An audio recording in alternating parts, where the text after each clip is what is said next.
Welcome to Day One Patch Media. This is a hot fix. The big thing going on right now, obviously, is E3. And if you didn't catch the conferences, they'll probably be posted online pretty soon. But we're going to give you some of our views of the conferences. Now, today we had the Microsoft, EA, Ubisoft, and Sony conferences. Everyone, pretty much. All packed into one day. It was one crazy day of a lot of information to take in, a lot of great games. And we're going to talk a bit about them and you'll be able to see our opinions. Let's start with the Microsoft conference. Yep, that was actually first, of course. So. Pretty early in the morning if you're on the West Coast, but we got to sleep in, which was nice. Yep. So yeah, they basically started pretty strong with Call of Duty, I think. How do you kind of feel about Call of Duty Advanced Warfare and what they showed? I kind of felt that Call of Duty kind of shows off its thing that it always does. Like, I mean, it is like a new Call of Duty, of course, but I kind of think that it was almost too stereotypical for me for them to kind of start with like such a strong title. I don't know. What did you think about that? I kind of thought at some points it kind of looked like Titanfall, because he was doing a lot of like jetpacking and a little bit of parkour. I thought was kind of thrown in there. One thing that might probably make a lot of people angry online was that those smart grenades. He activated it, tossed it, and it kind of like hovered over to the guy and found him. Yeah. So that might make people angry. Now, obviously, this is a huge title for Microsoft. They all have the exclusive DLC. Early access to the DLC, I should say. We see a lot of that happening this conference. Tons of it, like tons of add-on stuff.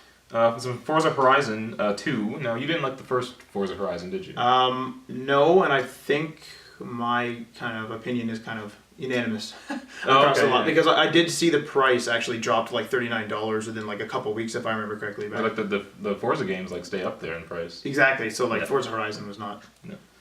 And Evolve, which I'm actually pretty excited for. What do you think about Evolve? Evolve is pretty cool. Is it Evolve or Evolved? Oh, it's Evolve. Okay. Yeah. All right. Yeah. So Evolve is pretty cool. Now this is made from the guys who did the Left 4 Dead series. Yeah, you can kind of get because so for people that don't know, of course, it's kind of like the 4-player like humans, right, fighting the monster, and as the game goes on and the humans don't kill the monster, they kind of level up, or the creature levels up and mutates, evolves, of course. But it was pretty cool. I can kind of see it being pretty fun, but I can't see it being fun with randoms myself. No, I don't think randoms. Yeah. Yeah, I have a hard time playing with random people online. And then playing like such a team-based like shooter. Although if you were the monster, it'd be okay. And I don't think we have a big enough team to put together to actually get a solid game going. Yeah. So we might have to play with some random people. Yeah. A little bit of Assassin's Creed Unity. Now this was pretty interesting what they showed. Obviously they're doing the 4-player co-op. Multiplayer. Yep. So how did you feel about that one? I thought it was pretty cool. I don't know what it is about co-op games, but I feel that it kind of takes away from the story, and I always kind of bought Assassin's Creed for the story. Like I actually completely bypassed all the Assassin's Creed multiplayers. I think I played like an hour of one of them or something at one point. Yeah. So I don't know, but it was okay. Well, we'll get more into that when we covered the Ubisoft conference. Yeah. Also with Dragon Age, we'll get more into that, and the EA conference, they showed a bit more for us to see there. Now, Sunset Overdrive, I thought actually did a pretty good viewing here. I'm actually decently excited for it now. It's a little weird, to say the least. It is strange, 100%. I don't know if it's a day one purchase, but it looks like something you can have fun with in between a couple of the bigger games that you want to play. Fair enough. You know? Yeah. It is definitely unique. Like it is a new IP at least. Yeah. I don't know whether it's really franchise worthy from what I've seen. Like I think it might just be like a one hit. I don't even know if it could be a hit, but like a one time thing. But good showing regardless for whatever it has for it. A pretty humorous trailer that they actually released too as well. Yeah, 100%. Yeah. Kind of hard to do. Now Dead Rising was pretty interesting. What do you think happened there? They announced. Oh Jesus! We got a 3-line thing. Go ahead, read it for us. So we got a Dead Rising DLC that's actually available now, and it's called the Super Ultra Dead Rising 3 Arcade Remix Hyper Edition EX Plus Alpha Prime. I'm not joking. 4-player co-op. You can cosplay as different characters from like Street Fighter and like Frank West and random other Capcom characters and whatnot. And it's very arcadey, and it's all multiplayer, of course, like as I said. Looked funny, but I don't know. Well, it is just like a DLC pack, right? Yeah, it's not like a full game or anything like that. It'll be fun for some people, I think.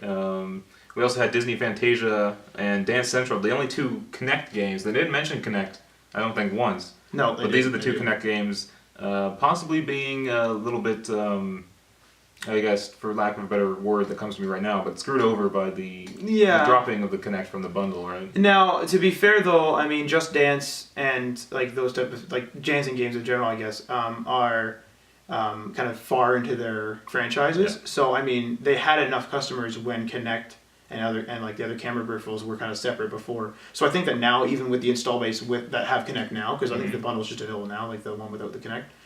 I think, but the amount of Kinects out there now, I think they'll be fine. Okay. I think they'll be okay. And then I think probably one of the bigger things was Halo, and that was the Master Chief collection. That was really good. That actually got me wanting to play Halo. I haven't played Halo in a long time. It included what was a Halo Anniversary, Halo 2 Anniversary, Halo 3, Halo 4. Yes. Yeah, and that's fantastic. And then of course you can like use the old textures, so you can play all the maps, like 100 of them. I think that's all with DLC too, like all the DLC maps. And then that's fantastic. And I think one of the best things for a lot of fans out there is Halo 2 multiplayer is coming back. They took the servers off maybe a couple years ago, and a lot of people were disappointed. There's people hanging on still. So those are now dedicated servers that they're going to have, and these are going to probably be up for like years to come. That's fantastic. And all the games are like in their original. They're all redesigned and with better textures and graphics, right? Yeah. But it's basically the same game that you remember. Same code. You can run the old texture back too. You can switch back and forth. Yeah, you can which switch is kind of pretty cool, but probably unnecessary. Do you think that hurts the actual performance? I don't think so, because I think, to be fair, I mean, the power of the Xbox... I guess you're just dropping it down and then putting it back to normal, right? Yeah, like power of the Xbox, the original, right? Like... And then Tomb Raider, which I am super excited. They released only a cinematic trailer. Yep. Of Laura getting kind of counseled. Yeah, she was like a psychiatrist talking about her events in the first game and trying to recover from them. It's called Rise of the Tomb Raider. Yep. So how do you feel Tomb Raider's going to do? Pretty excited, definitely, 100%. 100%. I think it's going to do really well. Just want to see some gameplay, more or less. Yeah, that's right.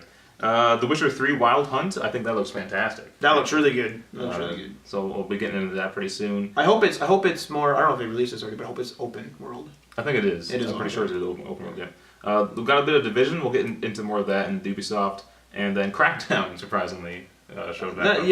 That was. They ended on that. Yes. That was. It's a good game. I'm not saying Crackdown's bad, but it's a bit of a weird thing to end on. I think. Yeah. I think they maybe should have ended on the Halo. Probably would have been a little more of a high ending than that. Yeah. So overall, how do you think the Microsoft conference went? I don't think it was bad. I don't think it was great. Nothing wrong with it per se. I just think that they should have had maybe more IPs or something, more new IPs or something. Now I was talking to you during the conference and afterwards, just over text and stuff. But I was saying that a lot of the games that Microsoft offers aren't games I'm really interested in. Fair enough. So I wouldn't say biased, but it's just when I see the games, I don't get too excited for Forza or Halo or anything like that. So. Fair enough, yeah. Overall, I think they did a good job, though. They focused on games, which they really needed to do. Yeah. It was games. That's what everyone's saying like this entire time. Yeah. Since they reversed all those policies. So, I think Phil Spencer's doing a good job. Yeah. I mean, maybe they didn't deliver the absolute best games that everyone wanted, but I mean, at least they focused on what people wanted. It is still the first year of these consoles as well. Yeah. So you're not going to see people taking too many risks yet. That's true. Yeah. Plus, they're learning it still. Right? That's right. So. Okay. So for more of our views on the other conferences, be sure to check our YouTube page. They'll be all uploaded there, and hit that subscribe button so you don't miss anything we do in the future. We also do a podcast, a lot of other great stuff. So see you then.